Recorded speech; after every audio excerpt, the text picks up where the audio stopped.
Hello guys, welcome और YouTube channel evening glow. तो देखो यार, काफ़ी लंबे समय बाद वीडियो बना रहा हूँ। आप लोगों को रीज़न पता होगा, ठीक है। बट अभी ठीक है, टोटली मैं फ्री हूँ बिल्कुल। होपफुली आप अपना आंसर शीट देख लिए होगे, जो भी आंसर की आया है आपने अच्छे से देख लिया होगा। देखो, मैं कुछ ज़्यादा नहीं कहूँगा और बस पैनिक नहीं होना, क्योंकि जो भी फॉर्मेट आया ना यार, थोड़ा जम्बल है, इधर उधर है। तो घबराना नहीं, अच्छे से अपना आंसर की मैच कर लेना। बाकी पेपर आप देखे होगे भाई, मैं आप लोग को इतनी बार मैं बता चुका था ना कि पीवाईक्यू सॉल्व करके जाओ, पीवाईक्यू सॉल्व करके जाओ। अब गेट देकर आए हो ना, फिर पता चला होगा कि सर क्यों बोल रहे थे पीवाईक्यू सॉल्व करके जाओ। जो डबल ई वाले बच्चे हैं ना भाई, बताता हूँ पेपर का डिफिकल्टी लेवल कैसा था, ठीक है। डबल ई, ईसी, सीएससी, ठीक है, फेज वन फेज टू सबके लिए बात करूंगा। पेपर का डिफिकल्टी लेवल कैसा था, मैंने पेपर अच्छे से देखा, एनालिसिस किया सबका, ठीक है। तो मैं अपना पॉइंट ऑफ व्यू दूंगा, ध्यान से देखना। और जो बच्चे कह रहे थे ना काउंसलिंग कैसे कब होगा सर, स्टार्ट कब होगा, बाई काउंसलिंग जैसे स्टार्ट होगा, पहले मैं आपको बता तो दूं कट ऑफ कितना रहेगा आपका, उसके बाद से ही आप काउंसलिंग में पार्टिसिपेट करना, ठीक है। तो अभी मैं लेवल ऑफ डिफिकल्टी बता दे रहा हूँ पेपर का, कितना है कितना नहीं है, कितने तक मार्क्स आप आ रहे हैं तो सेफ हो, कितने तक मार्क्स आ रहे हैं तो थोड़ा बहुत डाउट में रहोगे, ठीक है। और मैं अगला वीडियो में कट ऑफ बता दूंगा, उसके बाद से काउंसलिंग स्टार्ट करेंगे, बहुत पहले से स्टार्ट कर दूंगा, क्योंकि काउंसलिंग बहुत इंपॉर्टेंट होता है दोस्त। बता दे रहा हूँ आपको, ऐसे ही जस्ट बता रहा हूँ, कट ऑफ तो नहीं बता रहा हूँ।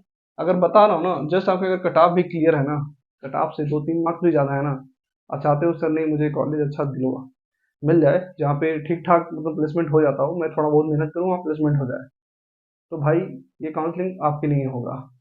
तो डरना नहीं है, मैं एक एक प्रोसेस बताऊंगा कि कैसे कम मार्क्स पे भी अच्छे मार्क्स अच्छे कॉलेज कैसे पा सकते हैं। बस एक एग्जांपल के लिए बता दूं, जो बच्चे थोड़े डिमोटिवेट हो गए हैं भाई, आप विश्वास नहीं करोगे। 424 गेटी स्कोर, 424 ओबीसी कैटेगरी, ठीक है।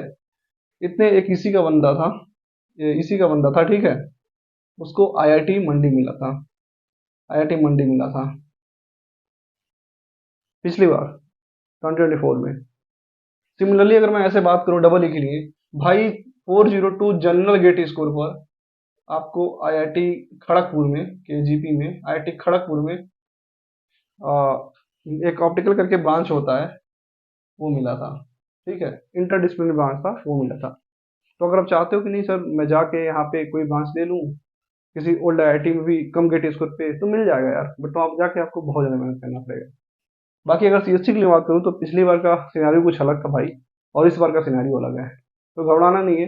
अभी मैंने देखा है कि दो फेज में हुए थे, कुछ बच्चों के पेपर टफ आए थे, किसके इजी आए थे, तो बहुत सारा होता है, डिसएडवांटेज होता है, जिनके इजी आ गए उनके भी, जिनके टफ आ गए उनके भी। बट मैं बात करता हूँ लेवल ऑफ डिफिकल्टी कैसा था पेपर का, ठीक है भाई। तो देखो यार, ठीक ऐसे जब कटाप में क्लियर कर दूंगा, बता दूंगा अपना एक्सपेक्टेड क्या है, उसके बाद से काउंसलिंग स्टार्ट कर दूंगा। देखो अगर मैं बात करूँ डबल ई की ना, पहले मैं डबल ई से स्टार्ट कर देता हूँ। इनका पेपर कैसा था, देखो। अगर आपने पीवाई की डबल ई, खासकर मैं कह रहा हूँ, अगर आपने पीवाई की सॉल्व करके गए हो ना अच्छे से प्रॉपर, जो मैं बोल रहा था, अगर पीवाई में आपको 60+ मार्क्स आ रहा है ना, तो समझ लो आपने पीवाई अच्छे सॉल्व किया। उनके लिए बता रहा हूँ जो ऐसे रैंडमली सॉल्व करके चले गए थे, उनके लिए नहीं। अगर आपने पीवाई अच्छे सॉल्व किया होगा ना, तो आपको पेपर बेहद ईजी लगा होगा। 60% क्वेश्चन ना समझ लो पीवाई के सिमिलर थे, ऐसे थे कि आप अगर पीवाई एकदम प्रॉपर अच्छे ढंग से करके गए हो ना, तो 60% क्वेश्चन बना ले जाओगे, ऐसे थे। आप पेपर दिखे है ना, एनालिसिस अच्छे से कर किए होगे तो समझ रहे होगे मैं क्या कह रहा हूँ आपको।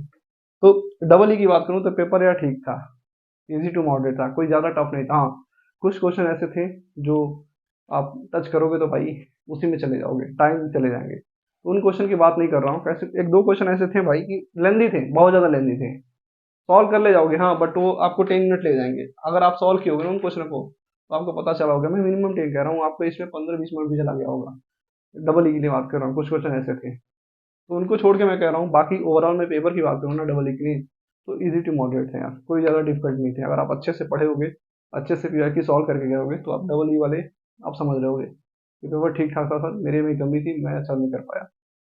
बट घबराना नहीं है, बस मैं ये कह रहा हूँ ना, अच्छे से मार्क्स अपना मिला लो, मैच कर लो अपने आंसर की से, फिर बात करते हैं कि कट ऑफ कितना जा रहा है, ठीक है। उसके हिसाब से काउंसलिंग होगा, तो आप घबराना नहीं। ऐसे ही अगर मैं बात करूँ इसी की, देखो यार, इसी वालों के साथ हमेशा ट्रांजेक्टरी होता रहता है, कुछ ना कुछ होता रहता है।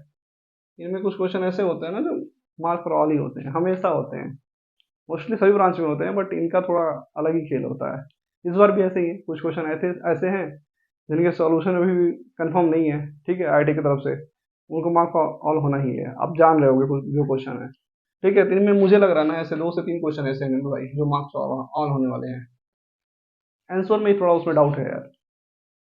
तो इनका पेपर अगर मैं बात करूँ ना तो भाई इनका पेपर ना मॉडरेट था, बिल्कुल मॉडरेट था।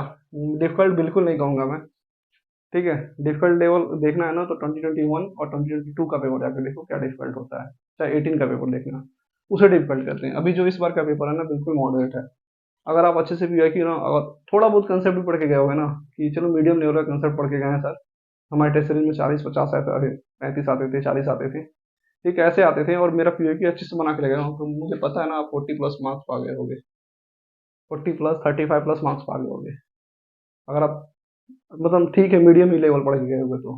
क्योंकि इसमें मैंने देखा ना, इसको मैं अच्छे से एनालिसिस किया था, क्योंकि जब मैं एनालिसिस किया ना भाई, तो मुझे ऐसे लगे ना 30 मार्क्स के क्वेश्चन ऐसे थे ना जो बिल्कुल ईजी थे।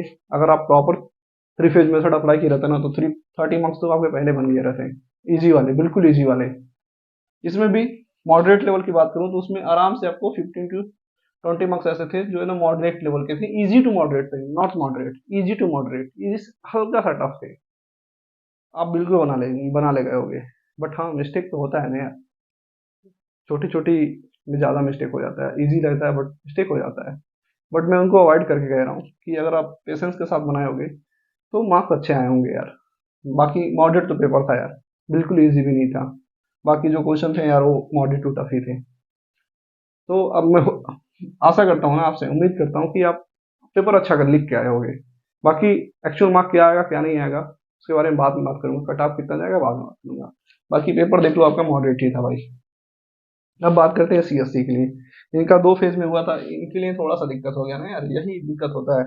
जिनका 2 फेज में होता है ना दोस्त, उनके लिए थोड़ा दिक्कत हो जाता है, जैसे शिफ्ट 1 वालों के लिए, ठीक है। शिफ्ट वन और एक है शिफ्ट 2, ठीक है। इनके लिए क्या है, शिफ्ट 1 वाले तो खुशी होंगे, सर जी आ गया था, कोई दिक्कत नहीं है हमको, आराम से मैंने करके चलाया है, ठीक है, कोई मेंटली प्रेशर नहीं था उनके ऊपर। बट मार्क्स कट जाएंगे ना यार, फिर बाद में कम हो जाएंगे आपके। ऐसा मैं देखा हूँ तो इनके पेपर है यार बिल्कुल बिल्कुल नहीं, इजी टू मॉडरेट थे। देखो बिल्कुल इजी तो कुछ नहीं होता मेरे दोस्त, ठीक है, इजी टू मॉडरेट थे, ज़्यादा इजी भी नहीं थे। ऐसा नहीं है कि सर हलवा आ गया था, ऐसे नहीं थे भाई, इजी टू मॉडरेट थे। कुछ क्वेश्चन इनमें भी बहुत टफ थे, कुछ क्वेश्चन इनमें भी बहुत टफ थे, अगर उसमें फंसे हो गए तो फिर ऐसे डबल वालों से आप भी चले गए फिर। बाकी अगर मैं इनमें बात करूँ शिफ्ट 2 में, तो इनके मॉडरेट टू टफ थे भाई। तो थोड़ा इनके साथ नाइंसाफी हो जाता है, क्योंकि बच्चे क्या होता है ना थोड़ा मेंटली यार हिल जाते हैं, जब थोड़ा पेपर का लेवल थोड़ा टफ आ जाता है ना, टफ साइड आ जाता है ना, तो थोड़ा यार जो क्वेश्चन आता है ना वो भी भूल जाता है। आप फील किए होगे, ऐसा नहीं है, आपके क्वेश्चन आते हुए भी समझ लो यार गलत करके चले जाते हो। इससे ये थोड़ा डिसएडवांटेज हो जाता है अगर पेपर आपका अलग टाइप का आ गया तो। बाकी इनमें थोड़े बहुत मार्क्स बढ़ेंगे, उससे कोई फायदा नहीं है यार। आप कहाँ, अगर पेपर थोड़े अच्छे आते तो आप कहाँ जहाँ 15 to 20 मार्क्स गेन कर रहे थे, अभी थोड़े आपके नॉर्मलाइज में 2 से 3 मार्क्स होंगे, क्या ही फायदा होगा उससे यार, कुछ नहीं होगा। तो थोड़ा ये डिसएडवांटेज होगा, इससे में इस आईआईटी के बारे में कुछ सोचना चाहिए भाई। जो पेपर सेट कर रहे हैं ना उनको कुछ सोचना चाहिए ऐसे, या तो पेपर सेम लेवल पे रखो या तो शिफ्ट 1 में ही सबको दिलाओ, कोई दो पेपर मत रखो, बच्चों के साथ नाइंसाफी मत करो। बट क्या कर सकता हूँ मैं यार, मैं भी कुछ नहीं कर सकता भाई। ठीक है, तो ये रहा पेपर का डिफिकल्टी लेवल कैसा था।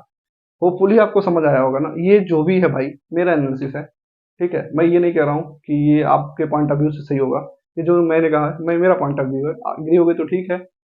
वरना भाई सबके लिए वो लगता है कि यार इसके लिए डिफिकल्ट है, इसके लिए इजी है, इसके लिए मॉडरेट है, तो ये मेरा पॉइंट ऑफ व्यू है दोस्त, ठीक है। बाकी आप देख लेना कट ऑफ में, एक्सपेक्टेड कट ऑफ जो हम मेरे में से अगली वीडियो में बताऊंगा, उसके बाद से काउंसलिंग स्टार्ट कर दूंगा।